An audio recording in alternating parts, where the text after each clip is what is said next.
Sveiki, draugi! Jūs jau zinat, es esmu pārņemta ar savu jauno dzīvesveidu, ar jaunajiem atklājumiem kvantu fizikā, ar to, ka mūsu domas, ko mēs raidām par sevi un par cilvēkiem, kas ir apkārt mums, kvantu laukā, to visu mēs no kvantu lauka saņemam pretī. Un, ja mēs strādājam ar savām domām un mainām savu nostāju, jeb savas programmas, kas ir ieprogrammētas emociju līmenī, mēs tiekam pie jaunām emocijām, mēs varam radīt jaunas domas un ar šīm domām radīt jaunu realitāti. Bet vai tas nav fascinējoši? Vai nav vērts pamēģināt?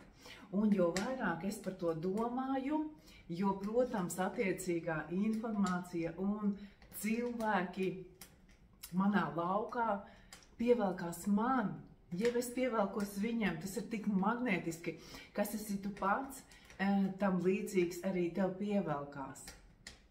Un cik tā ir fantastiska dzīve būt kopā ar draugiem, kas domā, kā mēs varam palīdzēt cilvēkiem, ar ko vēl mēs varam iepriecināt citus, ar ko mēs varam iedvesmot viens otru, nevis sēdēt un tarkšķēt un pļurkšķēt par to, kāds šis kaimiņš ir nejauks, vai kādā mana kolēģe ir nepatīkamā.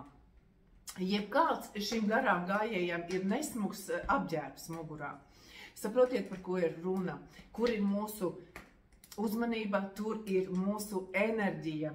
Un es atkal šobrīd lasu Joe Dispenzas grāmatu Superspēju potenciāls. Un, draugi, mani tik ļoti uzrunāja, tūlīt atradīšu attiecīgo vietiņu, dažādu veidu stimuli aktivizē un deaktivizē gēnus.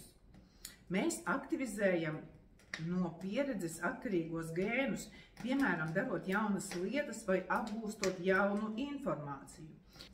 Šie gēni ir atbildīgi par to, lai cilmes šūnas saņemtu norādījumus, diferencēties, kļūstot par tādām šūnām, kādas organismam nepieciešams konkrētajā brīdī, lai aizstātu bojātās šūnas.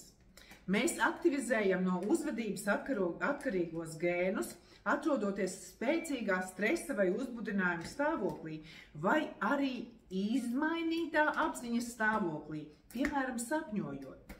Varam domāt par šiem gēniem kā par prāta ķermeņa saiknes centru, jo tie veido saikni starp domām un ķermeni, ļaujot mums ietekmēt fizisko veselību, pateicoties dažādām rīcībām, piemēram, meditācijai, lūgšanām vai sociālajiem rituāliem. Ja gēni tiek šādā veidā izmantoti reizēm dažu minūšu laikā, izmantojot gēnus, ir iespējams nodot tālāk tos nākamajai paaudzei. Izmantojot emocijas, varam izmainīt gēnu aktivizāciju.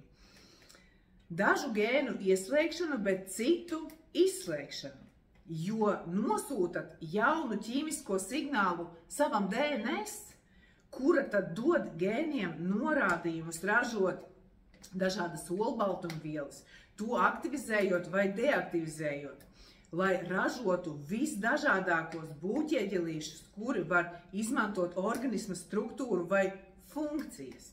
Piemēram, ja imūnsistēma pārmērīgi ilgi ir pakļauta stresa emocijām un ir aktivizēti noteikti gēni, kas atbildīgi par iekaisumu un slimību, varat aktivizēt jaunus gēnus, kas atbildīgi par augšanu un labošanu, un izslēgt vecos un par slimīgu atbildīgos gēnus. Tajā pašā laikā šie epiģenētiski izmantotie gēni sāks ievērot jaunos norādījumus, ražojot jaunas olbaltumvielas un programmējot organismu augšanai, šūnu labošanai, veselības atgūšanai. Tā varat veiksmīgi pieredzināt organismu pie jauna prāta. Draugi, jūs iedomājaties, ja mēs esam pastāvīgā stresa stāvoklī, mūsu DNS ir šādi sagriezts, tik stipri. Stress, dusmas, apvainojums, viņi sagriež tik ļoti, ļoti spēcīgi, ka bloķē visas mūsu čakras. Un pateicības enerģija, mīlestības enerģija, kas ir visspēcīgākā enerģija visā visumā, nespēja tikt tam cauri. Bet ja mēs esam mīlestībā, un ja mēs kaut vai pusstundu dienas laikā sakam paldies un sakam paldies ar emocijām, izjūtot to un jūtot patiešām patiesu pateicību savai dzīvei, cilvēkiem, kas ir apkārt, un mīlestību, kas ir mūsos, un mīlestību, kas ir dabā, mīlestību, kas ir cilvēkos mums apkārt. Mūsu DNS kļūst vaļīgs, brīvs, un enerģija smuki var cirkulēt no augšas uz leju, no zemes uz kosmosu. Jo ticam vai mēs neticam, mēs visi esam enerģija. Un mums visiem ir 7 čakras un 7 enerģētiskie centri. Draugi mīļie, tad kam ticam? Ticam tikai tam, kam vienmēr esam pieraduši, jeb paplašinām savu saprātu un ielaižam jaunas zināšanas savā dzīvē, līdz ar to paši programmējot sev tādu brīdienu, kādu vēlamies. Vai tas nav kolosāli? Es esmu tik pārņemta ar šo domu, ka katru dienu ceļos ar patiesu baudu. Un manā dzīvē nebūtu viss nav tik skaisti, kā šobrīd es smaidu. Man ir tik daudzas lietas, pie kā ir jāstrādā un ko man gribētos mainīt, bet mans fokus šobrīd nav uz to, bet gan uz mīlestību un pateicību, jo es varu fokusēties uz 3, 5 vai 10 lietām, kas manā dzīvē ir slikti, un man patiešām būs slikti vienmēr, jo es izbaudīšu ar visām emocijām, cik ļoti man šīs 5 vai 10 lietas sāp. Bet varbūt man ir viena lieta, par ko ļoti, ļoti, ļoti priecājas manas sirds, un labāk es savu uzmanību un uzmanības fokusu veltīšu šai lietai. Un jūs iedomājaties, ja mana dzīve dzird no manis patiešām lielu, lielu pateicību. Pateicīgu par to, ka es esmu, es varu staigāt, es varu redzēt, es varu dzirdēt, es varu smaržot. Tas ir tik fantastiski. Un ja mēs par to sakam paldies, un vēl taču ir daudz lietas, par ko mēs varam pateikt. Vienkārši mēs pie viņām esam tik ļoti pieraduši, ka vairs par to nesakam paldies. Draugi, kur ir uzmanība, tur ir enerģija. Kur tu savu enerģiju atdod, to tu saņemsi pretīm. Ja tu atdod savu uzmanību tam, ka tu bozies vai dusmojies vai apvainojies, un tur to visu nolaidi enerģiju, tieši to no kvantu lauka tu saņemsi pretīm. Bet ja tu saņemsi pretīm, ja tu kvantu laukā sūtīsi pateicības un mīlestības enerģiju, un to tu no kvantu lauka saņemsi pretīm, bet vai nav pasakaini, ja dzīve redz, vau, šī meitene gan ir pateicīga par visu, došu, ka es viņai vēl visu kaut ko, ko šī meitene grib, vai šis puisis grib. Nu, tas taču ir to vērts. Un runa šeit nav par feju būšanām vai par dievlūkšanām. Tā ir vienkārši kvantu fizika. Vienkārši kvantu fizika. Ko sēsi, to pļausi. Ko runāsi, to dabūsi. Par ko domāsi, tas pie tevis nāks. Un vai taču pašam nav foršāk dzīvot, ka tu zini, ko tu jūti, ko tu šobrīd jūti, un tu jūti mīlestību. Un tas taču ir krietni foršāk, kā just to, ka kaut kas nav labi, kaut kā trūkst. Jūtat atšķirību, jeb wow, jo katrai emocijai ir enerģija un mīlestības frekvence ir visaugstākā. Visaugstākā mīlestība, pateicība, uzticība savai dzīvē. Tas ir fantastiski.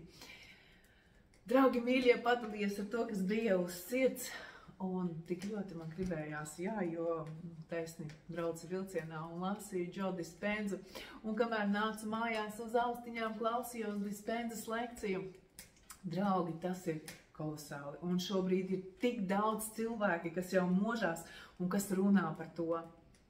Un ziniet, ko es esmu tik gandarīta, ka esmu jau šai vilcienā. Un kad tu jau izbaudi to savas ādas, un kad tu jau jūti, ka tavi energocentri darbojās, un attiecībā uz katru cilvēku tu jūti, vau, sirds čakra, vau, saules pīnums, un rīkles čakra, kakla čakra. Dievs mīļais, kad tu to jūti sevī, tad tev jau kļūst pilnīgi vienalga, ko par tevi domā cilvēki.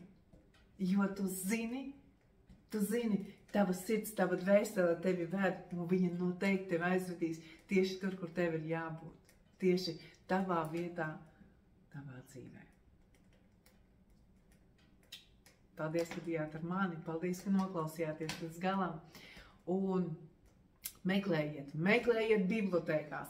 Un ja jūs jūtat, klausoties manos vārdos, ka tas uzrunā jūs, meklējiet. Un visi, kas meklē, atrod. Jo dzīve nāk pretīm. Tad, kad cilvēks ir gatavs, informācija viņu atrod. Cilvēks ir gatavs, vajadzīgie cilvēki viņu atrod. Draugi, tā ir dzīve plūsmā. Mēs viens otram sniedzam roku. No viena dzirdam frāzi, no otra redzam smaidu, no trešā gūstam apskāvienu, un mēs redzam, kā dzīve mūs ved vajadzīgajā virzienā. Dodamies, sniedzam viens otram roku.